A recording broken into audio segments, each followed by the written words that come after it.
이 시간 우리에게 주시는 하나님의 말씀은 여호수아 24장 14절에서 18절입니다. 그러므로 이제는 여호와를 경외하며 온전함과 진실함으로 그를 섬기라. 너희의 조상들이 강 저쪽과 애굽에서 섬기던 신들을 치워버리고 여호와만 섬기라. 만일 여호와를 섬기는 것이 너희에게 좋지 않게 보이거든 너희 조상들이 강 저쪽에서 섬기던 신들이든지 또는 너희가 거주하는 땅에 있는 아모리 족속의 신들이든지 너희가 섬길 자를 오늘 택하라. 오직 나와 내 집은 여호와를 섬기겠노라 하니 백성이 대답하여 이르되 우리가 결탄코 여호와를 버리고 다른 신들을 섬기기를 하지 아니하오리니. 오늘은 어떤 가정을 꿈꾸는가라는 제목으로 말씀을 나누도록 하겠습니다. 명절 때 애국가를 부르는 가정이 있다. 일반적인 정서로는 생뚱맞습니다. 사실인가 하는 의문이 들기도 합니다. 그런데 사실입니다. 그 주인공은 전 감사원장의 집안입니다. 1년에 한 번 설날에 모일 때 애국가를 4절까지 부르고 명절을 시작한다고 했습니다. 그 시작은 전 감사원장의 아버님이신 최영섭 예비역 해군 대령의 뜻에 온 가족이 동의하여 시작되었습니다. 동기는 나라를 위하고 애국하는 마음이었습니다. 이것에 대해 많은 사람들이 전체주의, 파시스트라는 표현까지 쓰면서 비난했습니다. 심지어 시아버님, 그건 내 생각이고요 라고 조롱하기도 했습니다. 이런 상황 가운데 고 최영섭 예비역 해군 대령의 며느리들은 성명서를 냈습니다. 저희들이 애국가를 불렀다는 이유로 돌아가신 아버님의 명예까지 훼손당하는 생각에 몸둘 바를 모르겠다. 저희는 애국가를 부르는 게 부끄럽지도 않고 괴롭지도 않다. 아버님의 나라 사랑하는 마음과 삶을 존경한다. 누군가는 가족 강제가 아니냐고 비판하지만 아니다. 나라가 잘 된다면 애국가를 1000번, 10,000번이라도 부를 것이라고 덧붙였습니다. 애국가를 부르는 사진을 공개했어요. 4대가 함께하고 있었습니다. 가족, 가문의 전통입니다. 가문의 가치관이 고스란히 배어져 있습니다. 나라를 사랑하는 마음이 참으로 귀하게 보입니다. 이렇게 귀한데 이것을 가지고 공격을 해요. 비난을 합니다. 시대가 참 안타깝습니다. 이런 한 가문의 특별한 삶의 방식에서 이 삶의 관점에서 우리 그리스도인의 가정은 어떠해야 하는가? 가문의 전통이나 가치관의 관점에서 우리 그리스도인의 가정은 어떠해야 하는가를 생각해 봅니다. 한국 교회의 위기, 믿음의 가정의 위기에 대해 자주 이야기합니다. 이제는 위기에 대해서 이야기하기만 해도 지겨워합니다. 영적 감각을 잃어가고 있다는 반증입니다. 유럽의 교회들이 교회 건물을 유지할 여력이 없어서 교회를 매각하고 있다는 사실은 우리가 너무나 잘 알고 있습니다. 그 주된 원인은 믿음의 다음 세대가 형성되지 않았기 때문입니다. 다음 세대가 믿음을 계승하지 않았기 때문입니다. 다음 세대들이 신앙을 잃어버렸습니다. 이제는 머리가 하얀 할아버지, 할머니 그리스도인 몇 명이 예배 자리를 겨우 지키고 있습니다. 그것도 수십 명밖에 되지 않습니다. 너무나 안타까운 상황입니다. 그런데 한국교회가 지금의 상태로 간다면 얼마 있지 않아 우리에게도 유럽교회와 비슷한 상황이 펼쳐진다는 것입니다. 원인은 믿음이 계승되지 않기 때문입니다. 우리의 다음 세대들은 다양한 신앙의 도전 가운데 있습니다. 포스트 모더니즘, 이 포스트 모더니즘은요, 사고방식에서 이미 틀어집니다. 절대적 진리를 부정합니다. 권위를 부정합니다. 우리 MZ세대들은, 다음 세대들은 어려움을 겪어보지 못했습니다. MZ세대가 아무리 가난하다 해도 밥을 굶어 본 적이 없습니다. 부모들이 그 자식들을 이른바 금쪽이로 키우며 뭐든지 다 해줬습니다. 이들은 하나님을 찾을 이유가 없습니다. 교회의 변질, 교회의 부패 앞에 다음 세대들은 등을 돌리기 시작했습니다. 이 모든 요소들로 인해 우리 다음 세대들은 신앙의 이유를 잃어가고 있습니다. 그러면 이런 상황 앞에서 우리는 손을 놓고 있어야 하는가? 그럴 수 없습니다. 이런 상황 가운데서 그 유일한 소망은 가정입니다. 가정이 믿음을 지켜낸다면 어떤 도전이든지 이겨낼 수 있습니다. 교회는 가정의 모임이기 때문에 그렇습니다. 오늘 본문 말씀은 한 가정의 위대함을 보여주고 있습니다. 이스라엘이 출애굽 이후 광야에서 40년 동안 훈련을 받았습니다. 그리고 하나님의 은혜로 가나안 땅을 정복하고 각 지파별로 땅을 분배받았습니다. 그리고 20년 정도의 시간이 흘렀습니다. 여호수아는 이제 연로하여 죽을 날이 가까워졌습니다. 이때 여호수아의 나이가 110세입니다. 90세 때쯤에 그 땅을 정복했고요. 20년이 지났습니다. 이 기간에, 20년의 기간에 이스라엘 백성들은 벌써 변질되기 시작했습니다. 오직 하나님 신앙만으로 만족하지 못했습니다. 우상을 섬기기 시작했다는 것입니다. 가나안의 물질의 우상, 풍요의 우상을 받아들였다는 것입니다. 여호수아는 이 사실 앞에 이스라엘 백성들을 세겜에 모으고 마지막 고별사를 합니다. 하나님께서 이스라엘을 어떻게 형성하셨고 어떻게 지키시고 보호하셨는지, 어떻게 인도하셨는지를 환기시켰습니다. 그리고는 오직 하나님만을 섬길 것을 명령합니다. 여호수아 24장 14절, 그러므로 이제는 여호와를 경외하며 온전함과 진실함으로 그를 섬기라. 너희의 조상들이 강 저쪽과 애굽에서 섬기던 신들을 치워버리고 여호와만 섬기라. 하나님을 경외하고 온전함과 진실함으로 하나님을 섬기라. 하나님을 알고 경험하였으니 오직 하나님을 경외하라. 하나님을 인정하고 그에 맞는 태도를 취하라는 것입니다. 하나님을 섬기되 온전함과 진실함으로 섬기라. 오직 한 하나님만을 섬기라는 것입니다. 애굽의 우상과 광야의 우상을 버리라는 명령입니다. 이런 상황은 그 긴 시간 40년의 훈련에도 여전히 애굽의 우상을 그리워했고 광야의 우상에 미혹되었다는 것을 반증합니다. 그리고 가나안 땅에 정착하면서 가나안 우상과 가나안 문화를 받아들였습니다. 풍요의 문화입니다. 하나님 외의 것을 찾고 섬기고자 하는 불신 중의 불신입니다. 이 상황 앞에 여호수아는 결단을 촉구했습니다. 여호수아 24장 15절, 만일 여호와를 섬기는 것이 너희에게 좋지 않게 보이거든 너희 조상들이 강 저쪽에서 섬기던 신들이든지 또는 너희가 거주하는 땅에 있는 아모리 족속의 신들이든지 너희가 섬길 자를 오늘 택하라. 오직 나와 내 집은 여호와를 섬기겠노라 하니,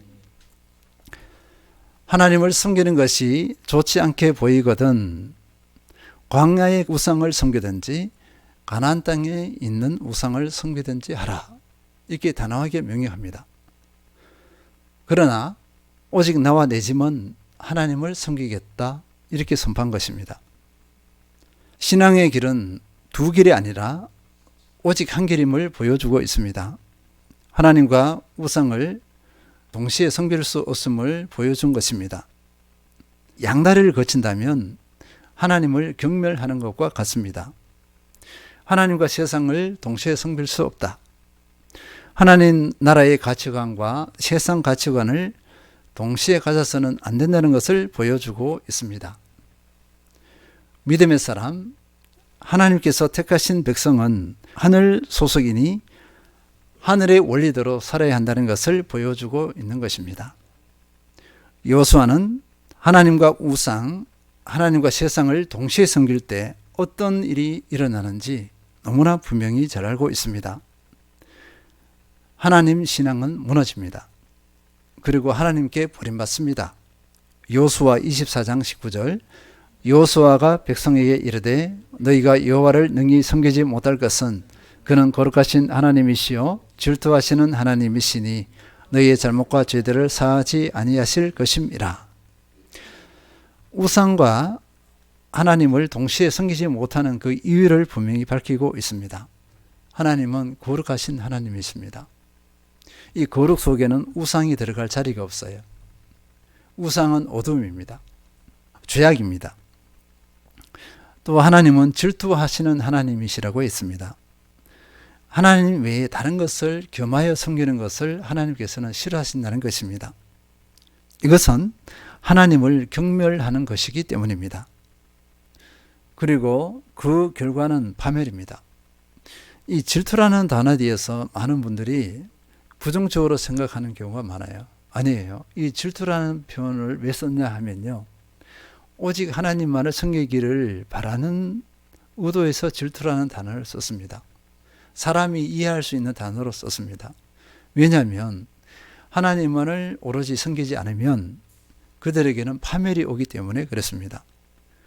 너희의 잘못과 죄들을 사하지 아니하실 것임이라. 이 상황이 되지 않기를 바라는 하나님의 마음이에요. 여호수아 24장 20절, 만일 너희가 여호와를 버리고 이방 신들을 섬기면 너희에게 복을 내리신 후에라도 돌이켜 너희에게 재앙을 내리시고 너희를 멸하시리라 하니, 우상을 겸하여 섬긴 결과를 분명히 밝히고 있습니다. 멸망입니다. 이스라엘이 하나님을 섬기지 않는 것이 아니에요. 같이 명절도 지키고 예배를 다 드립니다. 그런데 한쪽에서는 우상을 섬겨요. 양다리를 거친 것입니다. 그 결과가 어떤 것인지 너무나 잘 알고 있었던 여호수아는 단호하게 고백하고 있는 것입니다. 나와 내 가족은 하나님만을 섬기겠습니다. 나와 내 집안을 가족으로 표현하면 됩니다. 나와 내 가족은 하나님만을 섬기겠습니다. 이스라엘 백성이 모두 하나님을 버릴지라도 우리 가족은 하나님만을 섬기겠습니다. 여호수아는 자신이 바른 믿음 안에 서 있다는 확신이 있었습니다. 그리고 그 자식들, 일대 자식들, 그리고 손주들도 믿음을 지키고 있음을 보여주고 있습니다.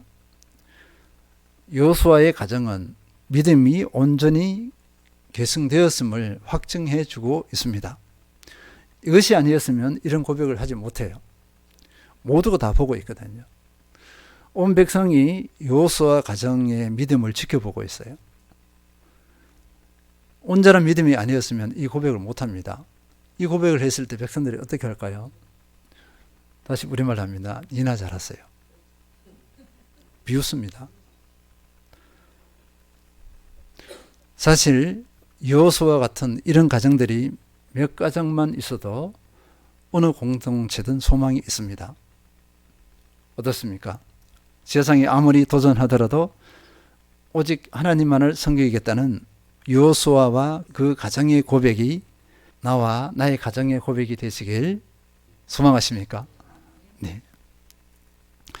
여호수아의 이 도전 앞에 이스라엘 백성들이 반응했습니다. 여호수아 24장 16절, 백성이 대답하여 이르되 우리가 결탄코 여호와를 버리고 다른 신들을 섬기기를 하지 아니하오리니. 여호수아 24장 21절, 백성이 여호수아에게 말하되 아니니이다. 우리가 여호와를 섬기겠나이다 하는지라. 여호수아의 이 도전 앞에 백성들은 오직 여호와 하나님만을 섬기겠다고 맹세했습니다. 여호수아와 이스라엘 백성들과의 이 언약의 효과, 이 효과는요 이후에 분명히 나타납니다. 여호수아 24장 31절 이스라엘이 여호수아가 사는 날 동안과 여호수아 뒤에 생존한 장로들 곧 여호와께서 이스라엘을 위하여 행하신 모든 일을 아는 자들이 사는 날 동안 여호와를 섬겼더라. 거룩한 맹세, 거룩한 결단은 이후에 하나님만을 바라보는 거룩한 열매를 맺습니다. 하나님께서 이스라엘 백성들 앞에서 자신을 소개할 때 아브라함의 하나님, 이삭의 하나님, 야곱의 하나님이라 이렇게 하셨거든요. 언제든지 아브라함의 하나님, 이삭의 하나님, 야곱의 하나님 이렇게 했습니다. 그냥 아브라함의 하나님 이렇게 하지 않으셨어요. 여러 가지 의미가 있겠습니다. 그런데요, 이것의 본질적인 의미 중에 하나는요, 믿음이 계승되었음을 확인시켜 주고 있습니다. 아브라함의 믿음이 이삭에게 그대로 옮겨갔어요. 계승되었습니다. 이삭의 믿음이 야곱에게 그대로 계승되었습니다. 그것을 의미합니다. 만약에 이 중에 이삭의 믿음이 틀어져 버렸으면 이삭의 하나님이 되지 못해요. 그냥 아브라함의 하나님이 이렇게 할 겁니다. 이 믿음의 계승이 얼마나 중요하고 축복된 것인지 예레미야에서는 구체적으로 보여주고 있습니다. 유다의 요시야 왕의 아들 여호와김 때에 하나님께서 예레미야에게 말씀하셨습니다. 예레미야 35장 2절 너는 레갑 사람들의 집에 가서 그들에게 말하고 그들을 여호와의 집 한 방으로 데려다가 포도주를 마시게 하라 하시니라. 예레미야는 하나님의 말씀 그대로 순종하여서 레갑 사람들을 성전으로 불렀습니다. 그리고 포도주와 잔을 꺼내놓고 마시라고 권했습니다. 그랬더니 레갑 사람들이 이렇게 반응했습니다. 예레미야 35장 6절에서 7절 그들이 이르되 우리는 포도주를 마시지 아니하겠노라. 레갑의 아들 우리 손조 요나답이 우리에게 명령하여 이르기를 너희와 너희 자손은 영원히 포도주를 마시지 말며 너희가 집도 짓지 말며 파종도 하지 말며 포도원을 소유하지도 말고 너희는 평생 동안 장막에 살아라. 그리하면 너희가 머물러 사는 땅에서 너희 생명이 길리라 하였으므로. 레갑 사람들은 전혀 의외의 반응을 했습니다. 포도주를 마시지 않겠습니다. 여기에 그치지 않고요. 또 다른 놀라운 사실을 밝힌 것입니다. 그들의 조상 레갑의 아들 요나답, 그러니까 요나답이 그 자녀들에게 명령한 삶의 규칙이에요. 이 가문의 삶의 규칙입니다. 우리가 서론에서 어떤 가정에서 애국가를 부른다고 했잖아요. 그런 것과 같이 요나답은 자기 후손들이 이것을 지키라 이렇게 명령한 것입니다. 그런데 이 명령은요, 성경에 나와 있는 것이 아니에요. 율법과 상관이 없습니다. 하나님 앞에 더 온전히 서고자 하는 결단이에요. 첫째는요, 영원히 포도주를 마시지 말라.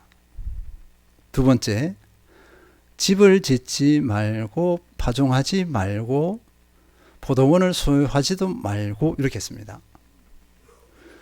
집을 짓게 되면 농사를 짓고 하면서 소유를 늘리잖아요. 소유를 늘리지 말라는 것입니다. 일정 소유만.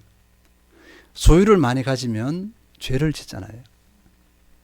포도주를 많이 마시면 취하해서 죄를 지을 수 있습니다.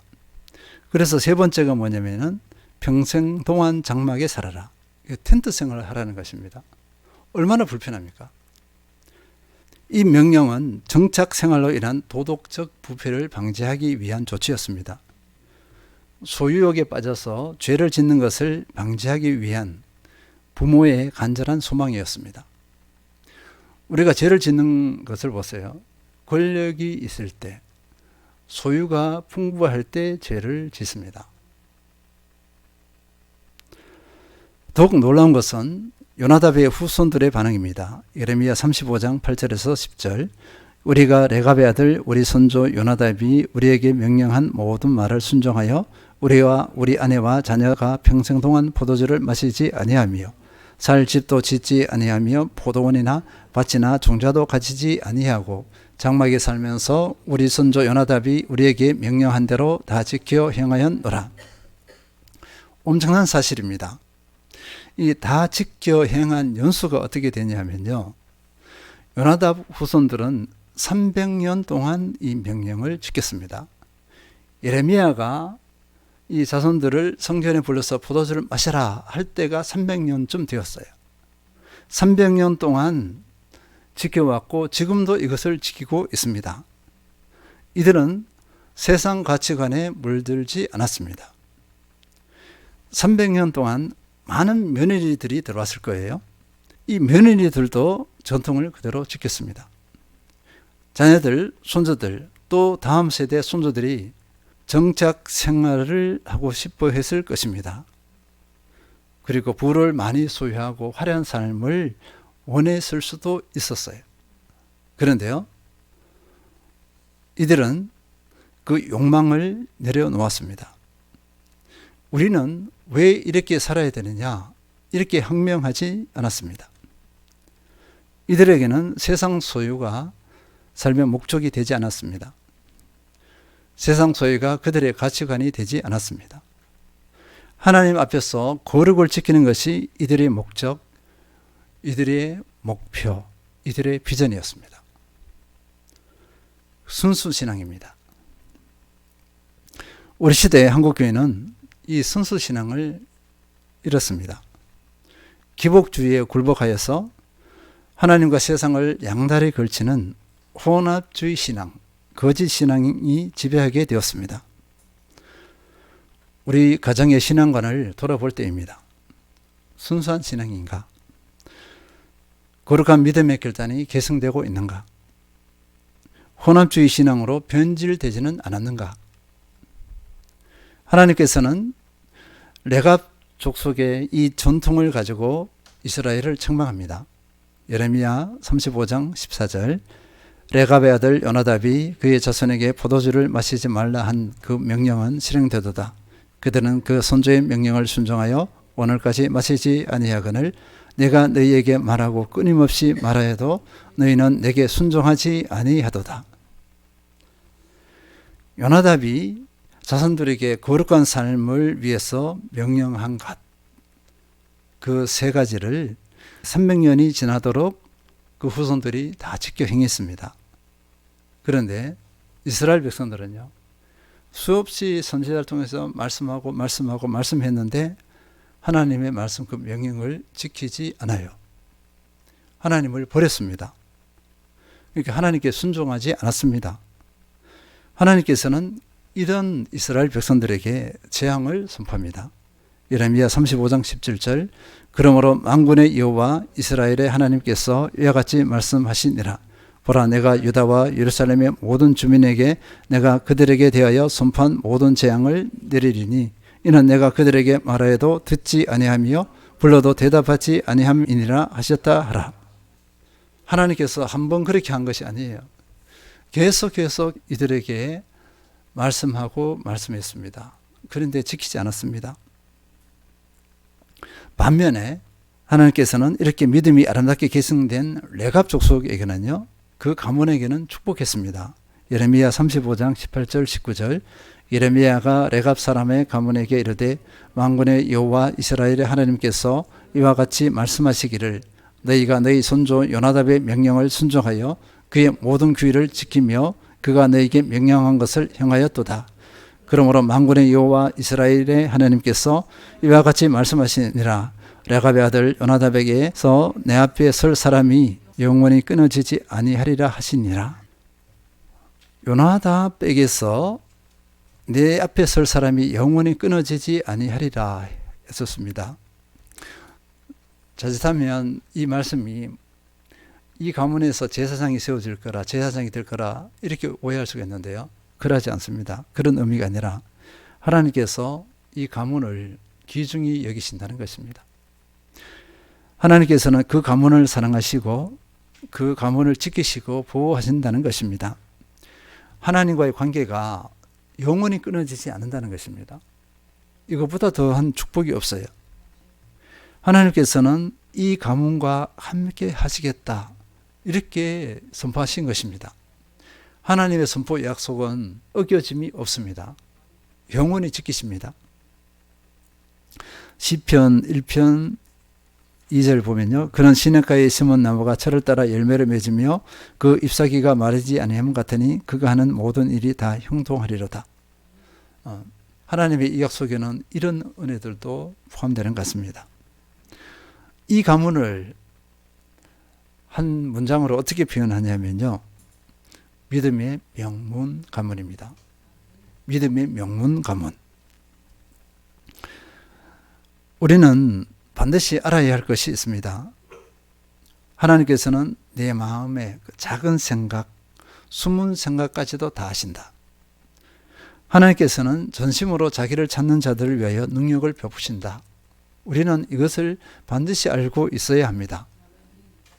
그러면 어떤 것이 믿음의 가정인가, 그 조건이 무엇인가 몇 가지 살펴보면요. 요수아서에도 나왔지만 하나님 경외입니다. 하나님은 경외를 빼면은 그 믿음의 가정이라 할 수 없어요. 다 흔들려 버립니다. 가장 본질이 하나님 경외, 하나님 사랑, 그리고 하나님께서 그 가정의 주인 되시는 것, 예수 그리스도께서 그 가정의 주인 되는 것, 하나님과 비전을 같이 하는 가정, 하나님의 가치관을, 하늘나라의 가치관을 추구하는 가정, 이런 가정이 믿음의 가정이라 할 수 있습니다. 이것을 모든 것을 종합하면요, 거룩입니다. 거룩. 하나님의 거룩을 추구하는 가정이라 할 수 있습니다. 그러면 어떻게 이 믿음이 계승되겠습니까? 가정이 믿음을 계승하는 것은 부모 세대와 다음 세대 모두의 책임입니다. 부모 세대의 책임만이 아니라 또는 다음 세대만의 책임이 아닙니다. 같이 책임을 져야 합니다.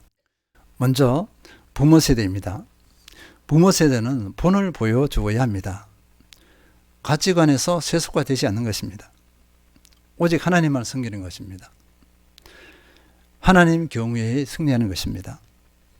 하나님이 가정의 주인이신 것을 삶으로 보여주는 것입니다. 말로는 안 됩니다. 하나님의 가정을 세우고자 하는 분명한 뜻과 의지가 있어야 합니다. 요즘 세대들은요, 자녀 세대들은, MZ세대들은 삶으로 본을 보여주지 않으면 절대 그것을 받아들이지 않습니다. 그냥 니나 잘하세요. 부모, 할아버지 가르치질 않아요. 엄마, 아빠, 할아버지를 가르치지 않습니다. 그리고 요즘 세대들은 일반 은총의 관점이 예리하게 발달되어 있어요. 다른 사람을 분석하는 것에는요, 천재입니다. 예전 세대와 더 천재예요. 숨김없이 다 드러냅니다. 근데 이들에게 본이 안 됐다? 그것을 가지고 치고 들어와요. 그것을 물고 늘어집니다. 그것 때문에 나는 안 믿어. 핑계를 대버려요. 요즘 세대들의 모습입니다.